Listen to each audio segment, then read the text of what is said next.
ayca kon nag dañuy daal di bàyyi kàddu gi Demba ñu bàyyi la nuyoo. salaamaaleykum nuyu naa leen maa ngi nuyu waa communauté Afia FM ñi koy déglu di nuyu ñi ma bokkal plateau bi merci à Omar. Merci. Voilà c'est un plaisir bokk ak yow plateau bi. Plaisir partagé. Voilà nuyu ñëpp dinañ waxtaanee donc mbirum entrepreneuriat. D'accord. mbirum jeunesse. comme ni ngeen ñu invité. donc voilà c'est dafa nekk sujet boo xam ne. fu ñu toll war nañ ci mun di waxtaan entre ñun. voilà. sujet bu très important là et que je pense que bu ñu demee ba ci kanam ci waxtaan bi. dinañ wax lu tax entrepreneuriat important pour la jeunesse.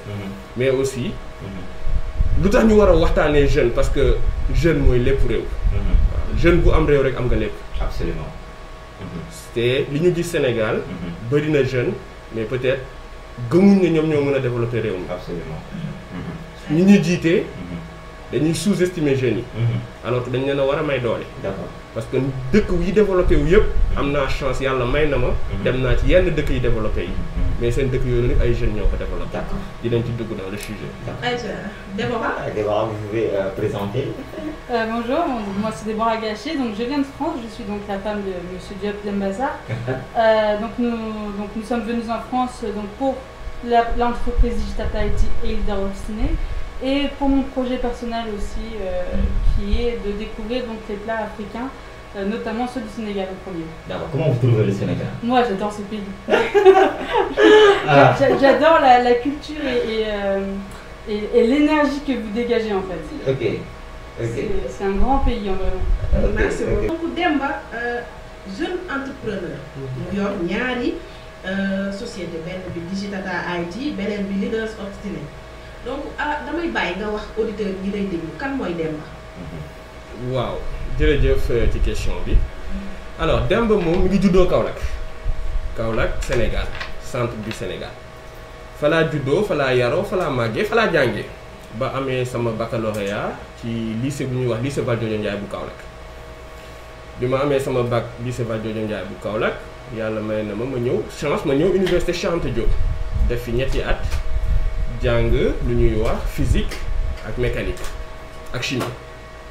bi ma jàngee ba sama licence 3 ma ci laa am chance am bourse dem France ma demee France maa ngi jàngee France Sorbonne université bu ñuy wax université Pierre et Marie Curie Sorbonne fa laa amee sama diplôme en aéronautique affaire aviation affaire avion.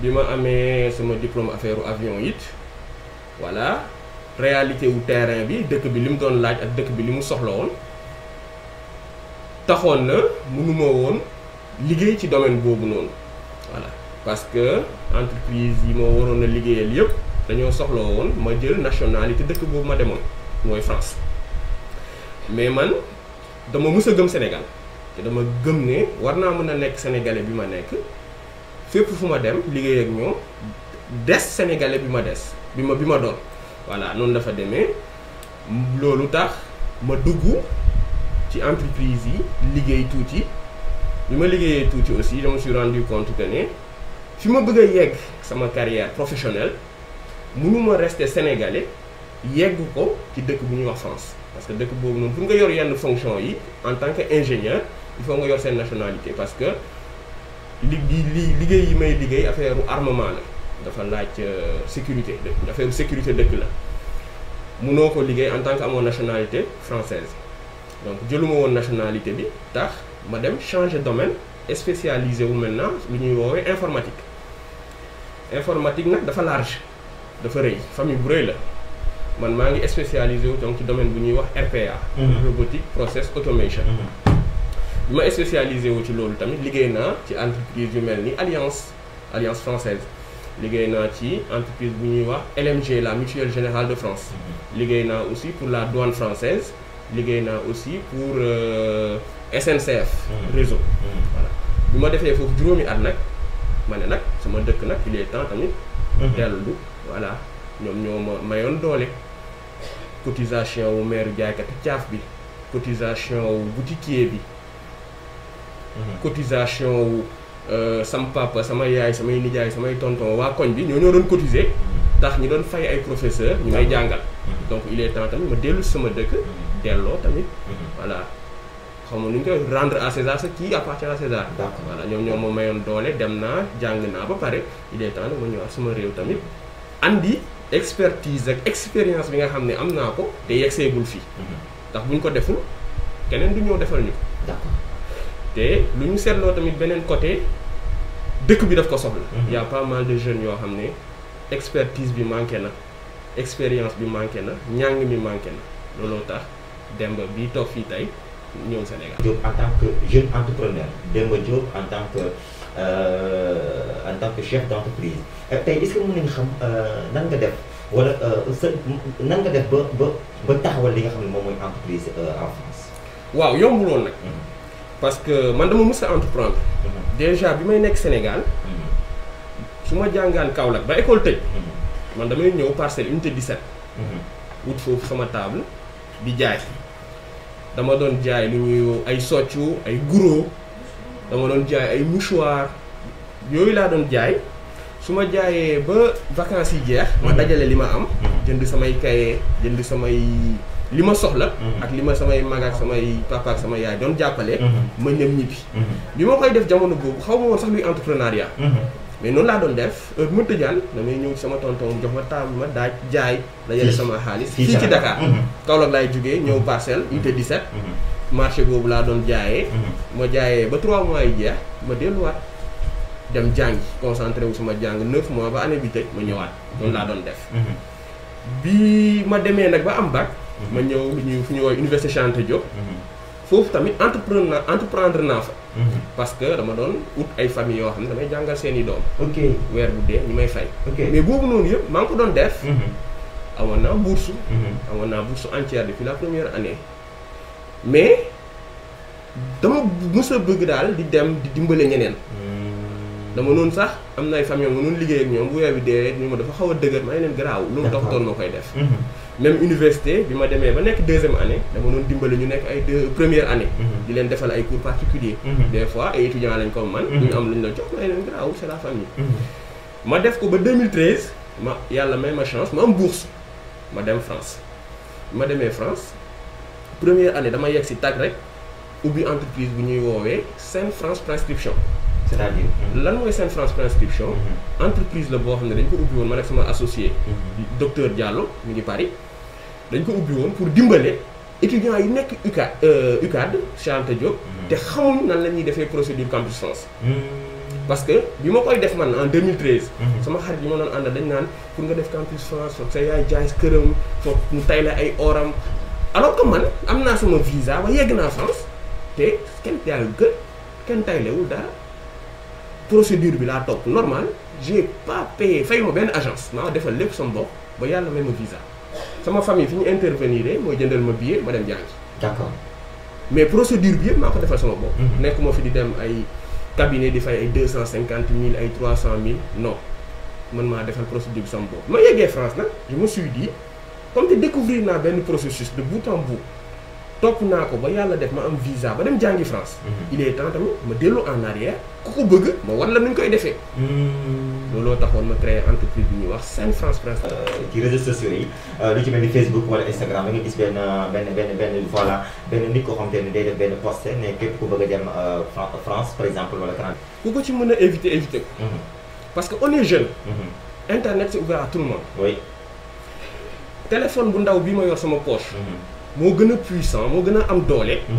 ordinateur bi NASA utilisé woon la première fois. pour envoyer nit ci lune bi. ok c'est énorme. ordinateur boobu ñu utilisé woon sama téléphone bi yëpp gën a am doole. donc téléphone bi lépp a ngi ci. 100 francs internet nga dugg am information yi nga soxla. donc boo en plus dafa am beneen processus bu nekk parallèle. bu da ngay tàmmal sa bopp lu ñuy woowee recherche. d'accord. da ngay tàmmal sa bopp dem Google. chercher ay information en plus exploiter ko. te loolu ngay retrouver université. jeunes yu bëri bu ñu ñëwee France li tax ñuy sonn mooy dañuy xaar ñu wax leen lépp. wala ñu defal leen lépp.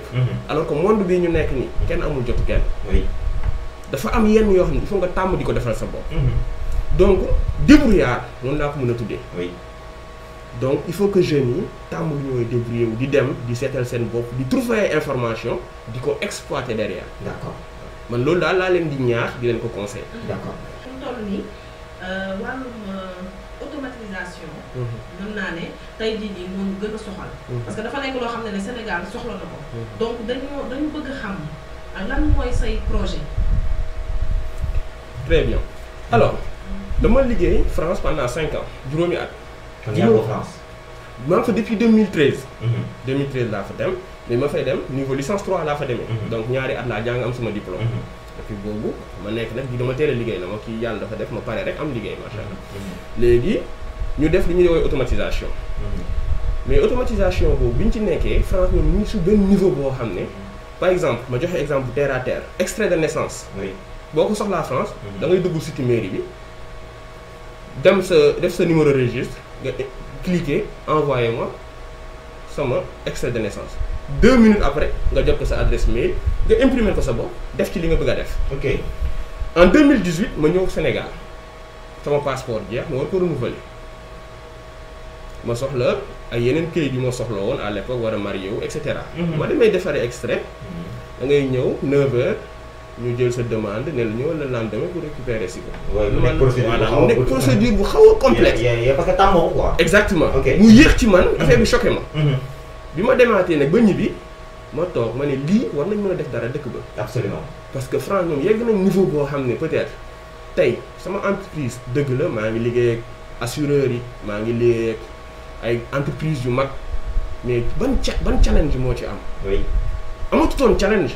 parce que tu ne faisais pas un truc nouveau dafa tooloo lu bees. day nekk répétitif. application yi nga leen di defal da nga leen defal beneen façon beneen modèle et cetera. mais nekkatul lu bees. ma ñëwaat fi 2020 ma tâté nag le terrain ci laa waxtaanee ak pas mal de gens ci ministères yi ay samay xarit yi ma bokkaloon fii classe yu liggéeyee ci yenn mairie yenn ci administration bi d'une manière générale. mais boo leen laajee affaire automatisation ñu si bëri xamuñ ko. ma ne nag y a quelque chose à faire parce que être entrepreneur loolu la dimbale les autres. donc lan lañ mën a def Sénégal pour dimbale leen mooy andi fi technologie boobu ñuy woowee automatisation bu ñu nee automatisation nag mooy lépp lu nit mën a def ak loxo ci ordinateur wala ci téléphone. da ngay mën nañ defar ay assistants virtuels yoo xam ne mën nañ la jàppale. par exemple da ngay jot ay mail yu bëri am na ay entreprises yoo xam ne jot ay mail yu bëri. nit ki bu waree toog di lire mail yooyu benn par benn récupérer information essentielle yi ci nekk mën na ko jëlal journée bi yëpp. mais boo amee lu ñu woowee assistant virtuel boo xam ne ci ordinateur bi lay nekk moom mën na trier mail yi. lire ko selon critères yi ñu koy jox mu wax la mail yi nii yëpp ñoo jugee ministère de la santé mail yi ñoo jugee présidence mail yi ñoo jugee fii mail yi ñoo jugee fii defal la ko ci ay dossiers spécifiques léegi yow selon priorité yi nga am bu nekkee ne yow sa priorité santé mooy sa priorité. santé ngay jëkk a traité.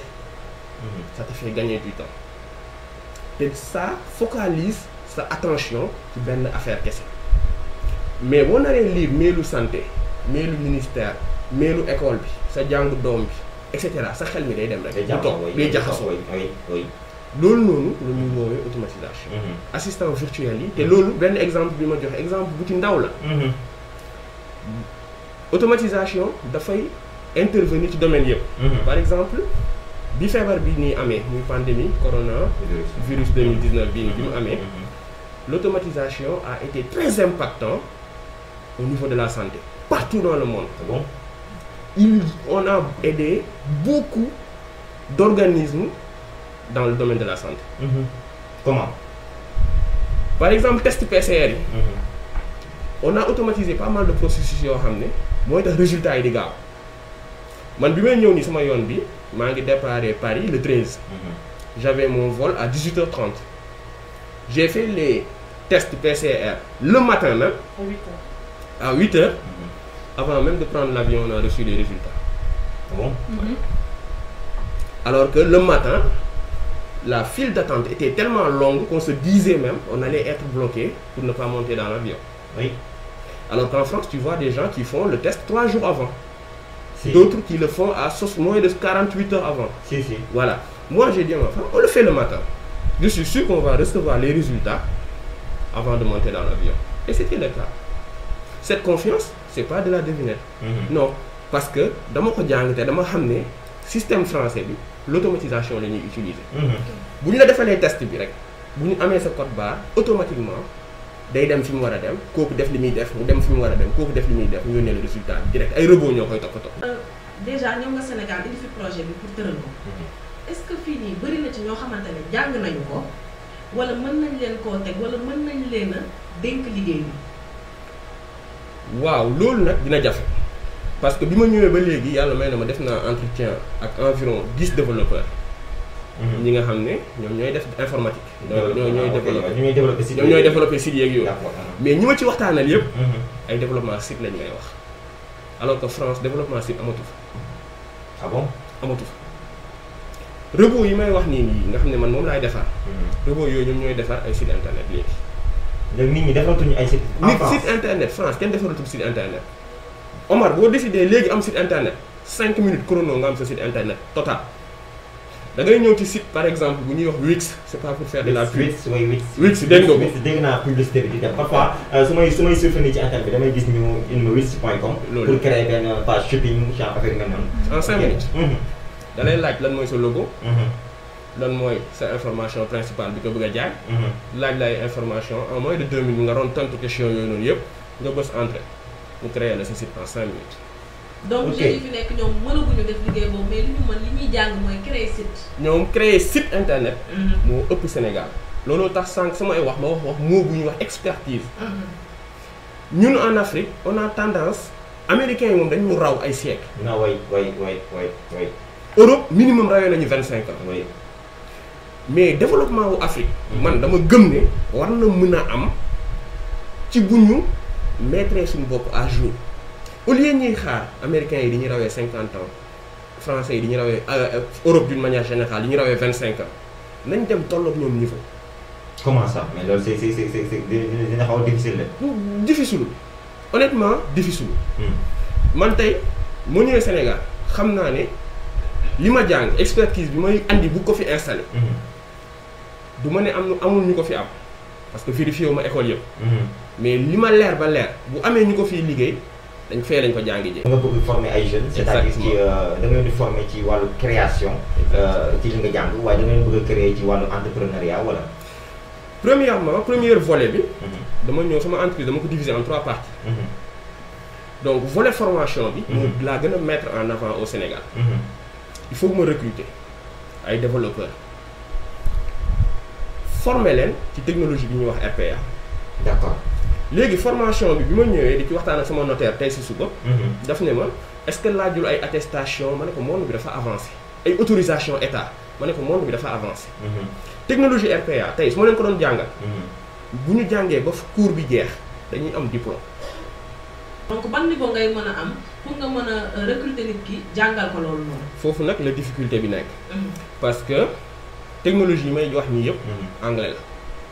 c'est pas donné à n'importe qui donc. c'est pas donné à n'importe qui déjà barrière bu njëkk bi mooy anglais la te li ma remarqué fii Sénégal man d'ailleurs ma nekkee def naa 3 ans université Cheikh Anta Diop à l'époque langue moom voilà dañ ci am problème. oui léegi. bëriwul quoi bëriwul. exactement cours yi gën a baax en informatique yëpp. anglais la. oui. léegi boo recruter jeune boo xam ne français bi sax demeewul noonu. léegi anglais bi nan nga ko koy jàngale. day difficile. te man duma professeur anglais. te mun naa ko informatique laa koy jàngal.